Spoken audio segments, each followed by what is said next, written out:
Welcome to day 9 of our class, and in this into the other functions and formulas in Excel. Yesterday, which is the 8th, we looked into one of the function and formulas in Excel, that is the date and time.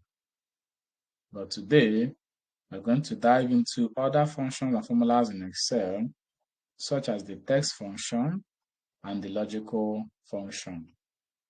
Utilizing these functions will help us become indomitable in our usage of Excel spreadsheets, and also makes it possible for us to become acquainted with working with data in any spreadsheet at all.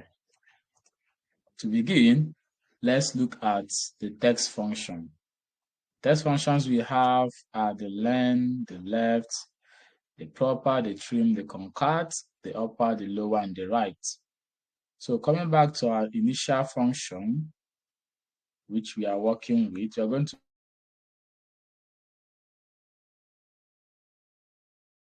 be looking at all these functions and also understand what you can use them for. The first text function we have is the len function. What does the len function do? How do we use it in analytics? Well, the len function is a function that returns the number of characters in a given string. Remember, this is a text function, and text functions are also called strings, like we know already. So the len function is a function that returns the number of characters in a given string. So if you have a particular cell and you want to count how many characters that is, then the len function is your go-to. Now, characters we mean here includes both special characters such as the full stop, the comma, the semicolon, the colon, the forward slash, the backslash, open parentheses and close parentheses, etc., etc. All right. So whenever you have them in a particular cell and you're using the len function will return the number of characters it sees in that cell. The next function is the left function. The left function returns a specified number of characters from the beginning of a given text string. Specified number of characters from the beginning of the given text string. Now, what do we mean? We have a particular cell that contains boy, boy, and we want to return a specific number of characters from that particular word, boy. We will use the left function to say that we want to get at least the first two letters from that word, boy, and that will be BO.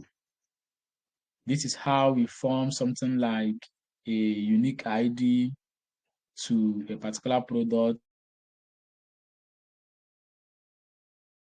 It's also how we form something like what we say the prefix or the suffix of a particular word, or what we say the acronyms of a particular word, ranging from the first two letters or the first three letters. That's the use of the left function. The next function is the proper function. Proper function helps us to convert a given text string into proper case. Sometimes you might want to have a proper case. Now, what's a proper case? A proper case is a type of case whereby the first letter that starts a sentence begins with a capital letter and the rest are small letters. Why after every full stop, the next letter that starts there begins with a capital letter. So this is a proper case. If you are writing someone's name, you write it with a capital letter beginning of it, and the rest that follows are small letters. Those are proper casing. So that is how the proper function works for text functions. The next function after proper function is the trim function. The trim function helps us to remove extra spaces from a text string. So if you have too many spaces in your text, and possibly you have tried to work on it, but to no avail, is looking so not coming by. So we use the trim function to remove every space, extra spaces that might come from that particular cell that you are working with. The next function is concat or concatenate, as the case may be. The concat or concatenates function helps us to join two or more strings together in a single string. You might have a list like first name, last name, and you want to join them together. We use the concat function to make that happen. And the next function that works together with each other is the upper and lower function. The upper and lower function converts letters into either upper cases or lower cases. Now you have a particular set of choice that you want to convert all into upper cases. Instead of you to start deleting them and then retyping it all together, use the upper function to make that happen. The next function is the lower, which helps you to convert all cases into lower cases. So you convert all upper cases into lower cases in lower function, while in upper function, you convert all upper cases into all lower cases into upper cases. Then the right function is just like the left function. Remember, the left function is a function used to return a specified number of characters from the beginning of a given text string. But the right function now is an opposite of it. The right returns a specified number of characters from the end of a given string. So these are the 7 main and important text functions we are going to be looking into in the course of our study today, which after that, we are now going to see how the logical functions comes in play. So let us begin. In the customers orders, which is the sheet we are dealing with, we are going to practice how to use these functions that we just mentioned. So these are the functions we have: the len, the left, proper, and trim. So I'm going to be using them to perform some important functions in Excel to help us to see how they work. Now, our focus, since it's a test function, will be on the test columns in this data set. And those test columns include column B, column C to column H. These are the text columns: column B, column D, down to column H. Those are the text functions, the text columns, which are going to apply this text function. So I'm only going to do this, and we are going to practice it down the line. So I'm going to do first off for possibly the sheet mode only. Then second off, possibly for the name. So the name here might be the first or the last. Then next for the segments. Next for the category. And we are good. So let's begin. The len function is started first. So equal to, when we're typing a particular function to calculate, we always head on to the formula bar. There you can insert our function starting with an equality sign. So equal to the len, and as usual, semantics will come up, and also a tooltip that tells you what that function does. The function says it returns the number of characters in a text string. So len, we are choosing what? We are choosing the sheep mode. So we are taking the first of the sheep modes, which is in row 2, column B. So you have this. So there are 11 characters in the sheep mode. 11 characters in the sheep mode. And like I used to say, we are analysts, we are not just data entry person. Even data entry person can actually do this, we want to do so. All right. And that we want to do is to do what is called cell referencing. Like we normally do, all the things we have been doing so far is based on cell referencing. So we are going to still continue with that by dragging through to the next of the column we are ending at, and that's the category column. And we are here. So the sheep mode, we have 11 characters for the first row. Then for the name, we have 5 characters. But here in the segment, there's a mistake here because it took in. It is that there's a mistake in both name, segments, and category, because after sheep mode comes delivery dates. So Excel will only look up the delivery date. So we need to change this from being C to D. right? We change it from being C to D. Then we change the segment to G. This is because we have different positioning. Then we change the category to H. So now you are correct. The first is column B, that's for the first row in column B. Second is column D for the first row in column D. Third is column column G, which is segment, 11 characters. Next is column H, which is category, 15 characters. So it has returned number of characters in each of these cells that we specified for it, showing how important it is in every analysis you want to do. You might not necessarily be doing the len function all the time, but when you're working with data sets that requires you to notice the number of characters in your particular cell of choice, then the len function is your go-to. Remember, we said that you're not treating all the functions in Excel or spreadsheets. You are treating the most important ones that we use for analysis in our day-to-day activities, which also we can find ourselves using them in other analytical packages. The next, the left function. So let's treat the next function now equal to left. I always say that the left function returns number of strings from the start of a text string. So we're going to specify what we want it to return for us when we enter the formula. So the text we are looking at for is still the same first row in each column.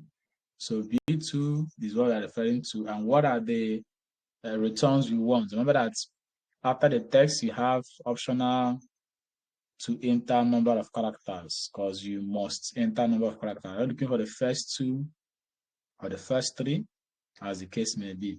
So I say let's look for the first three of the characters you want to extract, then close parenthesis and hit enter. It returns the first three characters we are looking for, right? Which is FIR. So for the name, we come to the next column and we enter the function left, and we are looking to get the first three as well from the name. So cell referenced the name by clicking on the cell D2, and then a comma and 3. Then we get the first 3 letters in that particular cell, which is ADA. Remember, we said that the left function takes in the number of, returns the number of characters specified from the beginning of a text string. The next is segment. So we go segment equal to, the function is left, and the cell we are referencing there is cell G2, comma, we are still taking 3 number of characters and close parentheses, hit enter. Then since cell G2 is very close to the category, we just have to drag from the bottom to the right hand side to get the other letter numbers. So you see that the last function have returned the first 3 letters beginning the text string in every of the column that we're interested in looking out for. Very interesting, isn't it? Wonderful. So let's take up the next function, is the proper function. So now we want to assume that these columns are not properly arranged or they're not properly typed. How will a cell arrange it to be properly typed into the cells? Notice how it's going to do that as well by using the proper function. So formula bar again, proper, and it converts a text string to proper casing, right? Then the text we're looking for is that same cell B2, close parenthesis, hit enter. Now notice that it gave us first class as well. First class as well. So it returns the same first class for us. Now let's go to the name, proper, and we'll choose Adam, right? Do the same for the segments, proper, home office. We have this. Then we are going to drag through to category. We have this. Now let's assume now that we alter this cell B2 and put first class like this. What happens when we do so? it still remains the same first class. Now, what if we alter this Adam to be something like this? What do you see? See that the word still remains Adam because that's for proper function, right? But it affected our first two letters here, which is letters from the left function, one letter A. And let's say it to be like the proper function I've applied today, say home supply. So what I say to say that somehow your data set is, Excel will tend to probably format it to be in a right order. Probably format it in the right order. Let's remember the function is a text function which is used to convert a given text into proper casing. Let's come back to the trim function. Sometimes the spaces in our data in our cells, spaces are bound to occur. There is a possibility of us seeing spaces in our data cells. So how do we remove those spaces? The trim function does the magic for us. So here, let's see to maintain the shift mode down to the card. Let us trim and see what we have at the end of the day. So equal to trim. Let us say we trim the normal, we are using the shift mode. Fine, we are trimming the, but we cannot tell if actually this particular cell is not, it doesn't have any spacing, but you can find out by recounting the number of cells we have there. We have 11 from here. That's FIRST space CLASS 11. So it is properly trimmed and we have 11 at the end of the day. So the next is for the name, equal to trim. This trim function have actually helped me personally when I'm working on data sets. For instance, I might be trying to insert some functions that I will reference a particular cell in my spreadsheet, and I end up seeing that the function did not return the actual result I was expecting. What I do, I tend to use the trim function to trim out every spaces that might occur before or after the text switch. And when I did that and I reapply my formula, I got a result at the end of the day. So the trim function, even though it is being overlooked, most of these text functions sometimes can be overlooked, aside the concatenation. So any of these text functions that you are trying to overlook after your practice sessions, please resist from overlooking this. They are all important in analysis, especially when you're entering data and when you're organizing data. So let's come again to second. Let us trim. So I want to trim segments, and then we can then drag straight to office supplies. So these are how these functions play a role in our analysis. Remember, I said that often you see yourself not doing them in your work as analyst, but in some cases, when you're dealing with raw data or survey data or categorical data sets, you see yourself trying to use the text functions a lot than you do other mathematical functions. And the most wonderful of all functions, that text functions that we always use, is the concatenate function or the concat function. So the concat function joins two or more text strings into one string. Now, see how we can join the ship mode and the delivery dates together, right? So for the concat, the first of them is the ship mode. So I'm going to concatenate the ship mode and the delivery dates together by using the function concat. Sometimes you can call it concatenate, you can call it concat as the case may be. So here I'm using the concat, and the text you are trying to combine together here or join together is the first class. Now enter the first class by referencing the cell, you have a comma. And to continue your text, you need to insert a space between the delivery date, the ship mode and delivery date. But here, what we are going to insert will be a hyphen So it will be a delimiter between the ship mode and delivery date. The reason is because we might want to text out, we'll split it later on. We might want to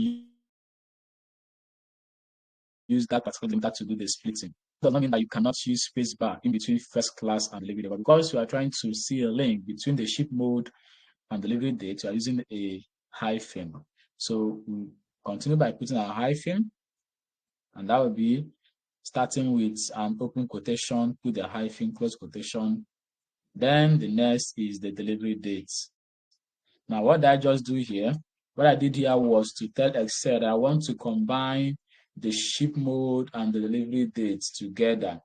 But while I'm combining it, I want there to be a delimiter that can separate the ship mode from the delivery date. And the delimiter, like we were mentioning before, are operators or symbols that separate a value from the other. So the value we want to use to separate the ship mode and delivery date is the hyphen. So you hit enter, and notice what happens here now. The first has been concatenated with the delivery date, and the delivery date has been converted back to a serial number, which represents the date that we have over here. Yesterday, we saw how the serial numbers came to play when we were working on our analysis. And so this serial number 42686 is evidently day number 12 and thereabouts in the analysis. So you see, it's always important for us to understand what these functions does and how they play a role in whatever we are building. So the next function, the next column of choice is the name. We want to combine the add and relevance together to look like this full name we have here. So how do we do that? We also use the concat function. So equal to concat, and the first is the Adam. Now this time around, we're not going to use the hyphen as a delimiter separator. We're going to be using a space bar in between Adam and relevance for it to form a proper name for us. So D2, comma, and to enter the delimiter we say, we are going to be using open quotation and close quotation. Now, because you're using a space bar, there's no symbol for space in the keyboard. So how do you do that? You just give a space and then close quotation. Except you understand that there's a character in between the open quotation and close quotation, and that character is a space. It's not going to show like other characters we know. So, comma, the next test is relevance, and we are done. And this means that we have three tests in this concatenate function. The first test is the first name Adam. Second test is the space bar, which is a character that you try to use to separate the first name from the last name. While the next is the last name, that's relevant. So we close parenthesis and hit thing. It has formed a full name Adam relevance, just like we have it in column F. Notice again that the limiter we used for the name is different from the one we use for ship mode. The ship mode, we use the hyphen as the limiter, but the name, the space bar, is the delimiter. So let's check again for the segments. How do we use the concatenate function for segment? We want to join. Sorry about that.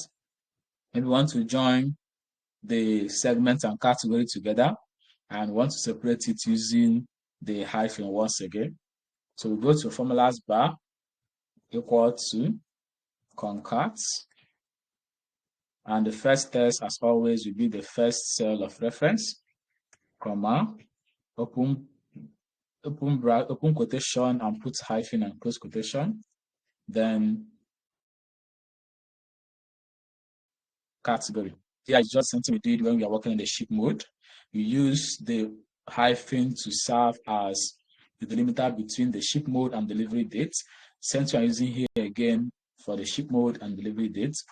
So here you see us using the same syntax or formula for it. So when we hit enter, you notice that home office and office supplies has been joined together and they have been separated by a delimiter that is the hyphen. So let's go again to the next category. Now this category are going to be combining or joining the category with the sales. Let's say the sales made from those categories. So equal to concat. We are combining the category and we are separating it or putting a delimiter hyphen, and then we reference the sales made. Once we are done, we hit enter. Notice that it has given us the category joined together with the sales made per category. So this is how you use the concat function or the concatenate function in your data set. Most times it is the only function we use when we're trying to analyze data, because you see yourself trying to combine or join some values that are text strange into one string, such as the first name and the last name, department and the row, etc., etc. All right. So now let's work intermittently with the upper and the lower to see how we can convert the ship mode or the columns we are dealing with already, that is ship mode, name, segment, category, into upper cases. So to do that, we come back to a formula bar equal to upper, or is that the function we are looking at, right? Upper is the function. So upper, and the text we want uppercase is the first cell of reference under the ship mode, which is the first class. So you have this, right? It has converted the first class into the entire casing of capital letters. So come again to the name column, which is column D. We want to put that into upper as well, and that's Adam. We have it there. Then for segment as well, put upper again, convert to capital letters or upper cases. We have this. So we are going to just drag from the node here to this end, and we have office supplies converted to the upper casing. So the same thing we did here, we are going to do for the lower, but now the function will no longer be upper, but lower. So lower, we're going to be using the first ship mode as usual. You see how it has converted the first ship mode into lower casing. Notice that everything about the ship mode has been converted to both the beginning letter of the text string. So it converts everything down to lower casing. Let's also do the same for the name using the lower function. Adam. We have it here, right? The next is segments using the lower function. Home office. We have this. So we're going to still drag through to get the rest. So you see that this has converted all to lower cases, irrespective of the fact that it started with a proper casing when it was entered into the data set. The last of the text function we're going to look into today is the right function. The right function, like we said, just like the left function, returns what we are looking for, or returns the value of a text string, specified number of characters from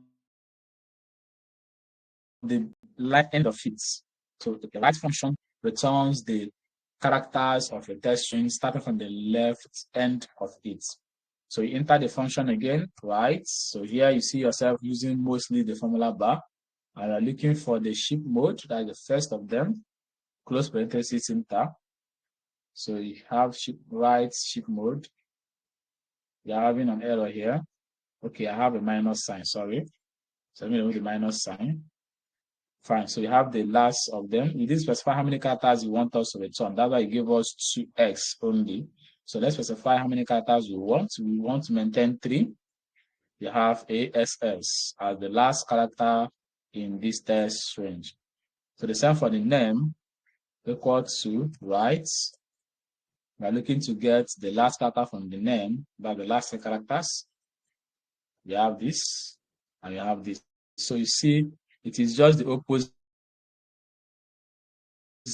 of the left function. So the same for segment as well. We're going to take the right function for the segment. So the right, and segment is home office. We're looking to get just 3 characters from there.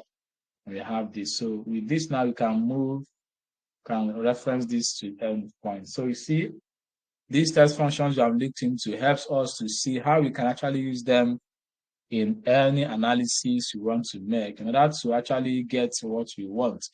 Remember that they are text functions, meaning that they can only work on text characters perfectly well. Perfectly well. But however, they can also work on number characters or quantitative characters. So irrespective of the fact that they are called text functions, you can still use them on quantitative characters, such as the sales column, price per unit column, the quantity column, and even the discount, the date as well. Though it all depends on the project you're working on and what you tend to achieve at the end of the day. All right. So you're done with the text function. Let us now look into the logical function. This logical function can be very tricky because we understand that it's something that a lot of students tend to fight with because of how tentative they can be. Now, how do I mean? Most times you notice that for you to work with a logical function, you really need to be up and doing in the sense that you need to understand what you're working on. So it goes with so many logical statements that also help us and data scientists to understand the degree of what we are looking for and what the core can do. So under the sheet 1, we've also explained or described this logical function and what they do. There are about 10 or 8 logical functions you can find in the tab in Excel. So you can go from that tab here. It's logical. 1, 2, 3, 4, 5, 6, 7, 8, 9, 10, 11, 12. So there are 12 of them. And 12 of them, that means where they are being used and how you use them. And they are even easy to come by. They are not hard to go by. They're easy to go by. Is a two-way something. Once you know what you want and what you are looking for, you can easily use any of the logical functions to get it. Something like, if this is this, what will be this? Or something like, when this is this, or when it is this, or even the and. So we tend to use the most go-to functions in the logical formulas, and that is the if, ifs, and or. So these 4 functions are always a go-to in every logical statement as data analyst. This is because they help us to notice what can happen in our data sets and how we can go about them.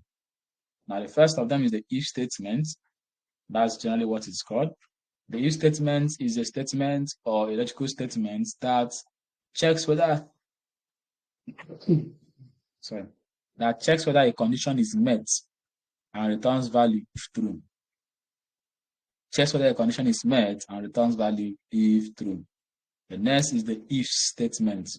The if statement checks whether one condition or more are met and returns values if true. Right? So if is for a singular value, although some of us are guilty of using it for lots of.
So about the little pause in play. I need to go and get water.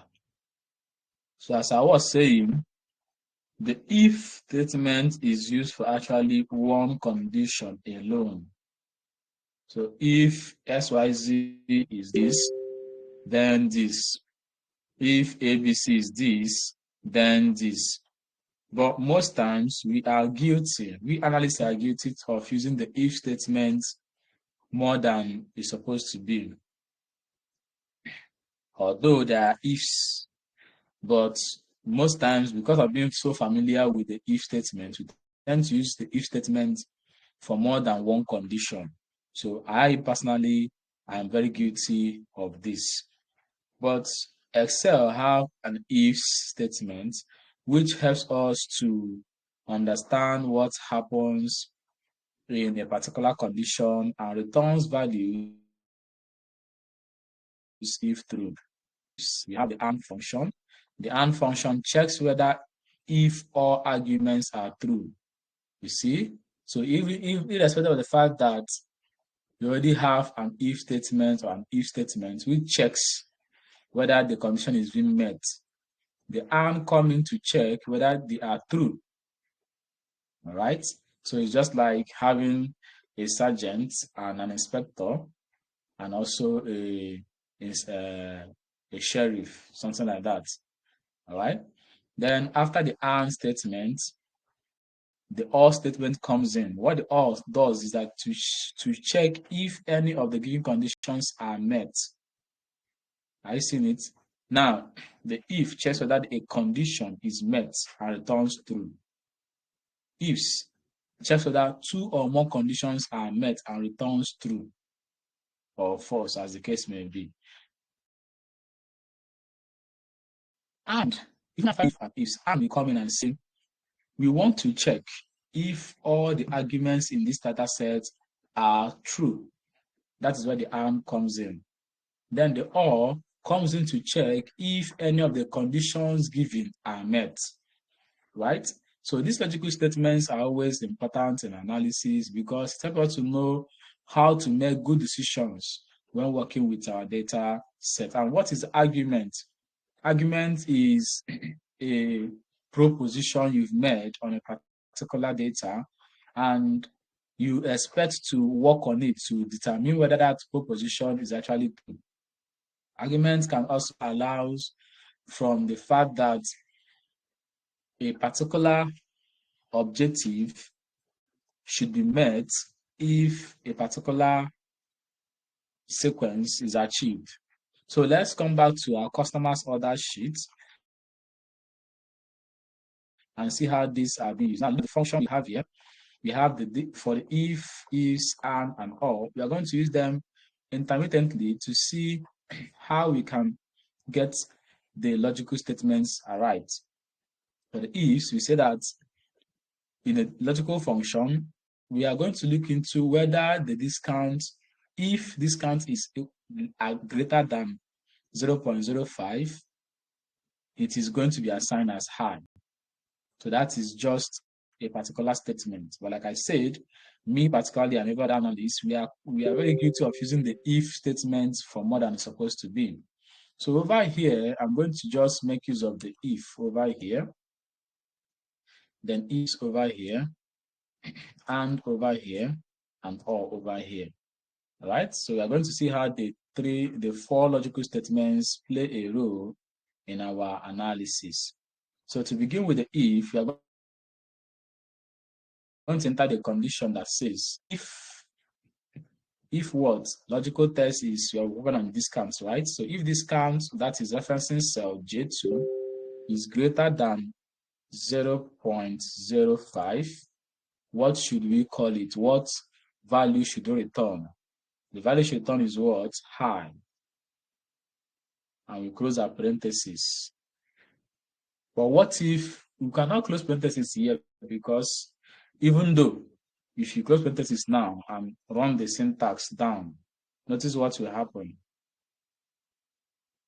It's given what? False, false, false, false, because the condition was not met here. Remember, it says it is checking whether the condition is being what? Met. So condition is not met here to show that this particular statement is correct. But what if we want to put our own condition. So the first condition we put there is that if the discount is greater than 0.05, it should be high. But what if it is not being met? However, let us see what happens. Let us just remove the high from here and put enter. Notice that nothing happens here, right? So even if you say if J2 is greater than this, nothing still happens because you must have a particular logical value that tells us whether this is actually met or not. So let's continue. So let's insert our high. Then we need to insert our other value if false. So value if true is high. We need to insert value if false. So value if false should be low. Now let us still drag down the column to flash fill and see what happens. Do you now see that those value returned for false is now replaced with low? To show if the condition is met, it returns a particular value. So the condition we gave it here is that check whether the J2 cell or the column of discount is greater than 0.05. If it is, assign high. If it's not, assign low. That's what we have over here. So let's come to the ifs and see what the ifs does for us at the end of the day and notice what difference we can get from using the if and the ifs. Now, besides the if statement works on multiple conditions. So I'm just trying to focus on these statements as they are because another spreadsheet too you meet while you're working on your role as data analyst will be the spreadsheet, and the spreadsheet only understands if just as simple as it is. If you also meet with Power BI on data analysis expression, you still see if as well there. So most times we can use if for multiple stations, but let's focus on the value of each and every one of these functions we are dealing with. So the ifs, we are still going to use the same syntax we used before, but now you're going to use the condition we have outlined over here. So I'm going to say ifs, the first variable statement, the discount is greater than 0.05. We call it high, right? Then, or we say if it's that same cell is greater than 0.02, we say it's average, that's average discount. Or we say again that same cell of choice, if it's now less than 0.02, we say is appropriate. And these are all arguments. We are done. They are all what? Arguments. The first argument is that we are saying that go to cell J2 or column J, look out for or check whether there is a column, a cell in that column that is above 0.05. If it is, we call it a high discount. Check again too, if there is a cell that its value is above 0.02, we call it an average discount. Then in that same column, check again if there's anyone that its discount is less than 0.02, we call it an appropriate discount. So sometimes the way you place your argument determines how the return will be. Now, if we should place 0.05 as high for 0.02 as average, let's see what it returns for us. Hit enter. Let's see what it returns for us as arguments. So for average, we have 0.05 as called average because it's above 0.02. Then for 0.07, we have high because obviously it's above 0.05. Then are there any appropriates? Any appropriate? Well, there are not any appropriate, which means that there are not any appropriate. Just have high and average discounts. Now let us readjust our if statement. I want us to see the implications of positioning these particular arguments where they are and where they are not supposed to be. So we say anything greater than 0.05 is high, and any cell greater than 0.02 is average. So let's try to say any cell that is greater than 0.03 is average, and any cell, okay, let's try to say any cell less than 0.04 should be appropriate. Then any cell greater than 0.05 should be average, average should be 10. So any cell equal to 0.05 should be average. So let's see equal to, fine, this is okay. So here we are telling Excel that we want to see, check the argument. If column J, any cell in it is above 0.05, it should be assigned as high. And any cell equal to 0.05 should be assigned as average. And any cell less than 0.05. So let's see 0.05 as well. Should be assigned as appropriate. So we don't want to lose any particular figure at all. Let's see what we have at the end of the day. So let's drag down the column. Fine. And I've seen that we have appropriate, high, and average. So for average, you say it's equal to 0.05, right? And this is correct. Average again, 0.05, very correct. Average again, 0.05, very correct. So for appropriate is anything less than 0.05. Now, see how we place the argument. This comes before this, and this comes before this. So if you are writing an ifs argument or ifs function, be conscious of how you place your arguments. Know the one that should come before the other.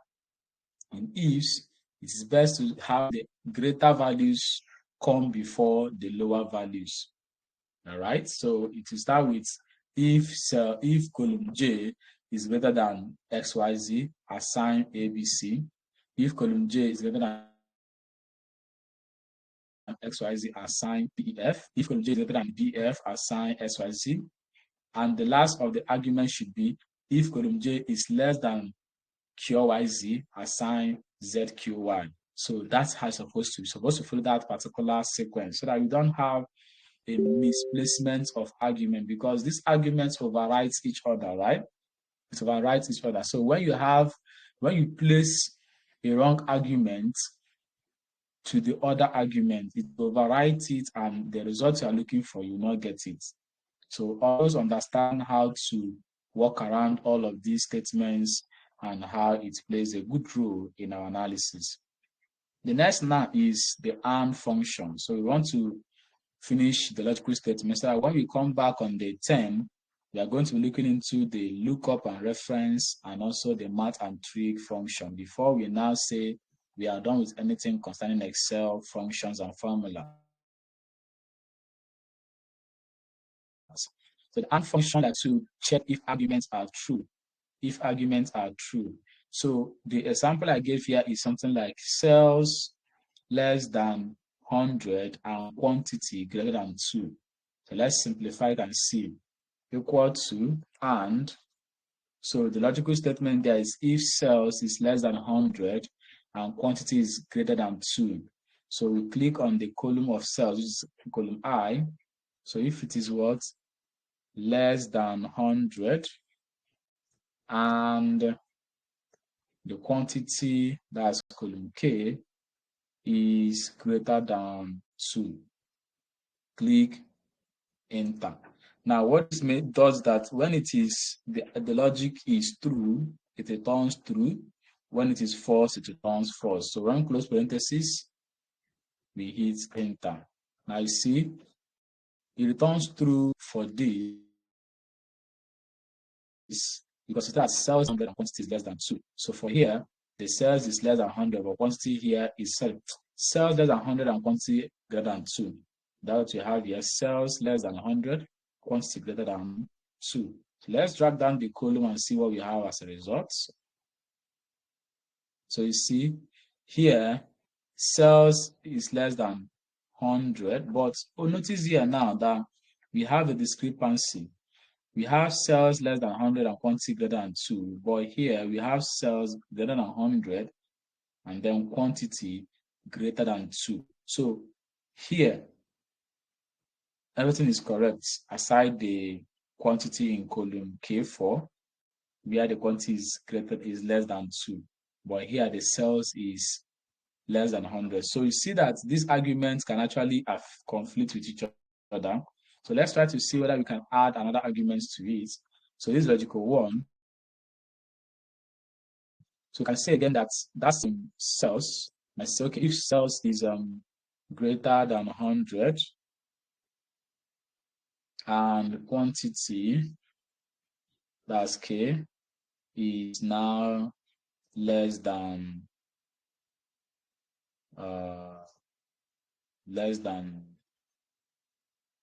2.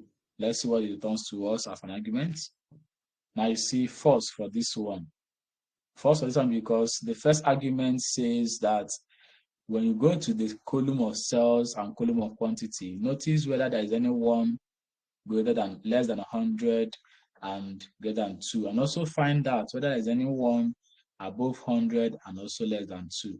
So that's why you see false in the return. Now let us to drag down again. Now you see we have false, false, false, false, all true. Now this means that in a casing where we are using an AND function, we should be very, very conscious of the kind of argument you want to portray in this particular regard. So in this regard, now I'm going to undo and come back to where we were before, which is on the true. All right. So because of how you want to set your arguments, and also notice how they play a role. So the last of the function I'm treating tonight is on the OR function. So the OR function checks if any of the conditions are met and then returns true. I have a sample here, which we are going to test on it on the segment column. So we come again equal to OR. So the segments, we are going to see if segment is equal to home office. So let's try home office first, right? So let's see what it will return at the end of the day. It says false for this. So segment cannot return to home office. Is that true? Okay, the typing is a typographic error. Fine, it returns true. Now I see if segment is equal to home office, it returns what? True. Now let's drag the column and see what we have. So anywhere that segments equal to home office, it is turning what? True. But that basically is turning what? False. So let's try to add more arguments to this and say, okay, if that same segment, is equal to consumer, and that same segment is equal to corporate,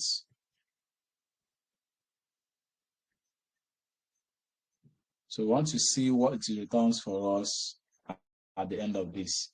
So you still have true here. Let's drag down. I still all have what? True. Why? Because we have more than one argument here. Before we have just one argument, that if segment is equal to home office, it is true. If not, the rest are false. I will say, okay, let's add other segments we have, because we have 3 segments here: home office, consumer, and corporate. So home office is true, consumer is true, corporate is also true. So at the end of the day, it returns true for us. Same thing that usually happen in the AND function, where we say that when it checks whether a particular argument is met, it returns what? True. And when we added an external and additional argument to it, you notice that it returned false because the argument we are returning wasn't actually fitting to what we are looking for. So in any essence of you using any of these functions, you must be certain to know which particular objective you are working with and how that objective really plays a role in your analysis of data. So far in this lesson, we have seen how we can use the text functions in analysis, and those text functions help us to understand what actually transpired in all the qualitative data sets we have.